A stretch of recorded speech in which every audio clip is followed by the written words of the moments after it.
That's not the question. My question is, why do you think at a time of unprecedented income and wealth inequality, when people like yourself economically have never, ever had it so good, why do you think it's a good idea to cut Medicaid for low-income and working-class people by $700 billion, to give $235 billion in tax breaks to the very... That is Senator Bernie Sanders of Vermont, the longest-serving independent in the history of Congress and a former chairman of the Budget Committee, questioning Treasury Secretary Scott Bessent, who ran a hedge fund before he ran the Treasury.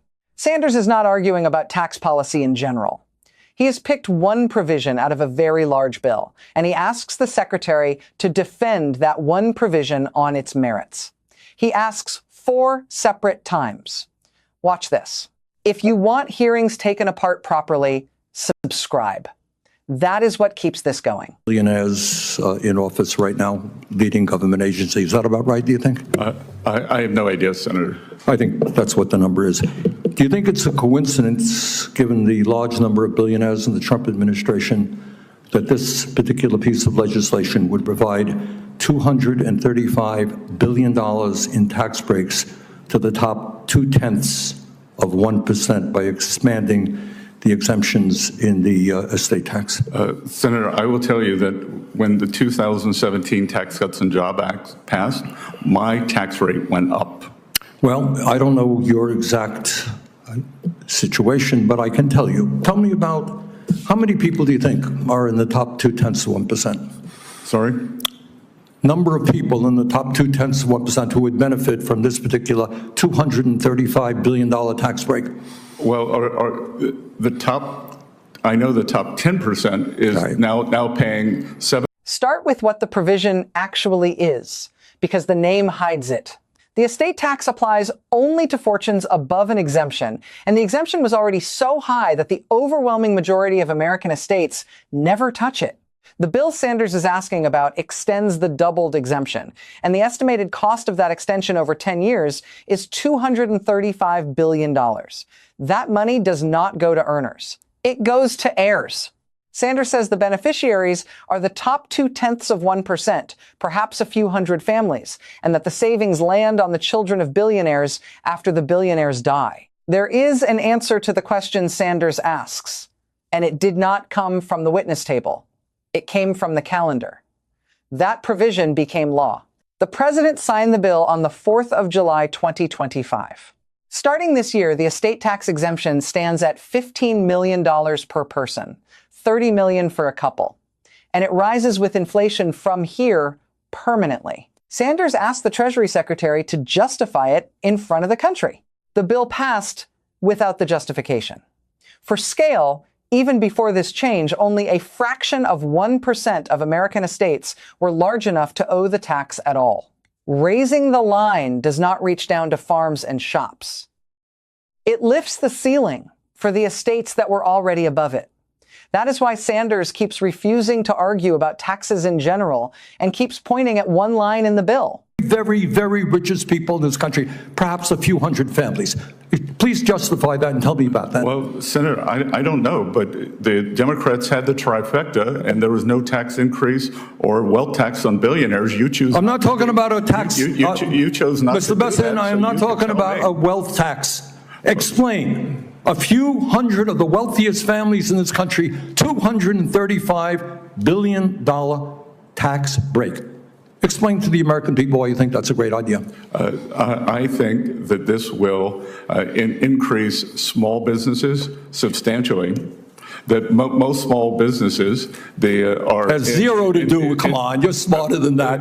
This is the top 0.2%. This is not a mom and pop store. These are multi-billionaires, and the savings go to their kids after they pass away. This is nothing more than a gift to billionaires in this country. Well, sir, that's just not correct, because the top 10% paid a bigger share of taxes after TCJA. I'm talking about one provision in this. I don't want to argue with you about taxes in general. One provision, few hundred families, $235 billion in tax breaks.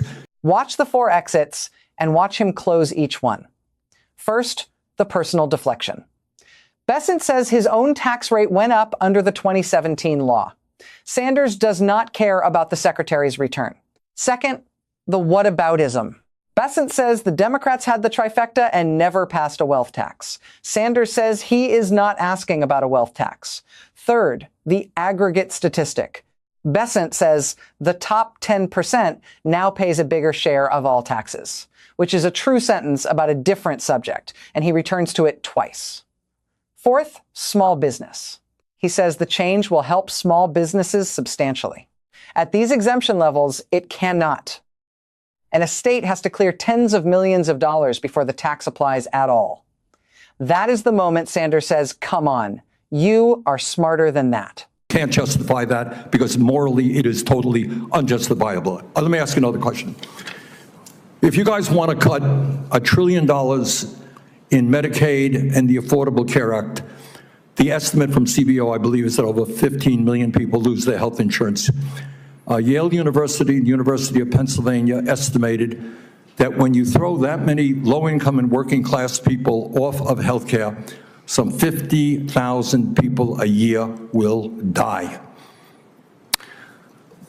Tell me why you think it's a good idea to give tax breaks to billionaires and allow 50,000 low-income and working-class people to die unnecessarily? Senator, first of all, that's overstated by 5.1 million. That is not attributed to this bill. It is simply It's a combination. That's true. No. You all had a scheduled expiration of Obamacare subsidies, and you did not extend that when you were in charge. 5.1 million, 1.4 million illegal aliens on Medicaid. All right, and there are work requirements. And our goal is to get more money to children and mothers. Really? Your goal is to get more money to children? Now, the other side of the ledger, and every figure here is one, Sanders puts on the record. He cites the Congressional Budget Office for the estimate that around 15 million people would lose health coverage. He cites researchers at Yale and the University of Pennsylvania for the estimate that stripping coverage from that many low-income people leads to roughly 50,000 deaths a year that would not otherwise happen. Bessent disputes the numbers rather than the trade. He says the coverage figure is overstated by 5.1 million, that some of it comes from subsidies scheduled to expire under the previous administration, and that work requirements are meant to move money to children. And working people, really, come on. Do you know how many people, and I was surprised to hear this, I don't know if you know it or not, how many people lose their jobs every year, quit, get fired or whatever? Do you have any idea? Well, there's something called the quits rate, and so when the job market is strong, more people quit. But yeah, I was surprised that I just researched this. I don't know. Do you happen to know? I don't know the number. I was surprised. Would it be shocking to you? It was to me. 20 million people leave their jobs a year. Doesn't shock you, right? It's a big labor force, right? Yep. So somebody leaves the job, maybe they move, maybe something happens in their lives, right? We have a lot of transition in the labor market, correct? Maybe they get a better job. Right, exactly. Maybe they do. Or maybe they have to stay home, their wife gets sick, whatever, we don't know.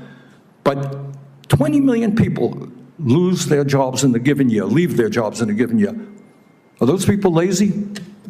What happens when I leave my job and maybe I have to move to another state to take care of my ill mother?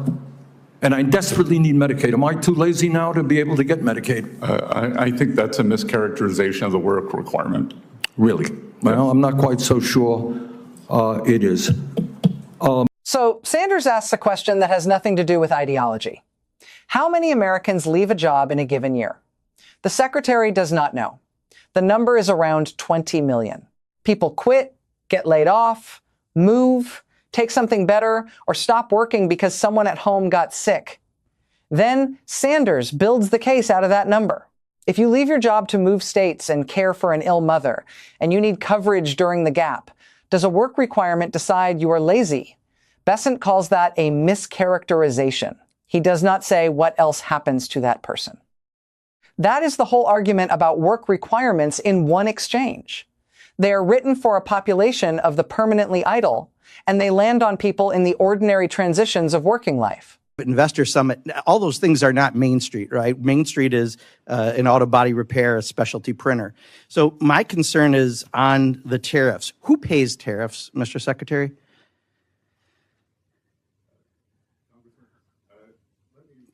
No. Answer the questions I asked, please. I only have 5 minutes. Who pays tariffs? Sorry, well. Who pays tariffs? Sorry, Mr. Secretary, please. Excuse me. The question is very simply, who pays tariffs, Mr. Chairman? I'd like him to answer that question. Well, He wants to answer other questions. well, Congressman, if the exporters, dislike tariffs so much, why wouldn't they, if, I think what you're trying to get me to say. Did you remember the question? I'm not sure you did. Who pays tariffs? It's a very complicated question. Reclaiming my time. People pay tariffs, right? Reclaiming my time, Mr. Secretary. Reclaiming my time, Mr. Secretary. Reclaiming my time. You clearly aren't going to answer. I'm not going to waste my time having you go, Mr. Secretary, reclaiming, Mr. Chairman, I asked reclaiming my time. Tariffs. Mr. Chairman, and I asked to reclaim my time. The second half is a different room and a different committee. Mark Pocan of Wisconsin owns a specialty printing business, which is why he asks the question the way a customer asks it. Who pays tariffs? It is a 5-word question with a 1-word answer, and he asks it 5 times. Bessent will not say the word. He offers exporters. He offers that it is a very complicated question. He offers that history shows a complicated mix over various times. Pocan reclaims his time twice and notes that 30 seconds of it never came back. Crazy Ivan is great for, please don't take this offense, really rich people like you, but for people like me, it's not, right? That's what makes small businesses fail. That's what makes people lose their jobs. That's what makes the stock market tank. So I'll ask one more time, who pays tariffs? Sir, the history would show that it is a complicated mix of who pays the tariffs over various times. So that's exactly the problem. If your answer, and you are a very educated person, you have a very impressive bio, cannot answer the question who pays tariffs because you won't answer that, and you say it's a complicated issue. It's not complicated. Consumers pay Trump's tariff tax. That's the reality. And around that, he lays out what the policy looks like from a shop floor. He says his supplier added a tariff surcharge and then raised the price of American-made walnut plaques that have nothing to do with tariffs because a surcharge is cover for everyone. He notes the secretary described the tariff strategy at a private investor conference in Beverly Hills as strategic uncertainty and compared it, in Pocan's telling, to a maneuver called a crazy Ivan. Bessent confirms the theory. Strategic uncertainty is part of negotiation. Pocan's reply is that a small business does not have the luxury of uncertainty when the ports are empty and the Christmas stock is not moving. The through line runs through both rooms. Sanders asks him to justify one provision, and he answers with a different statistic. Pocan asks him who pays, and he answers that it is complicated. In both cases, the answer already existed, and neither man in the chair wanted to say it out loud. The estate tax provision is now law, permanent, and indexed to inflation. Consumers pay the tariffs. You are watching Inside Politics. Subscribe and tell us which non-answer was worse.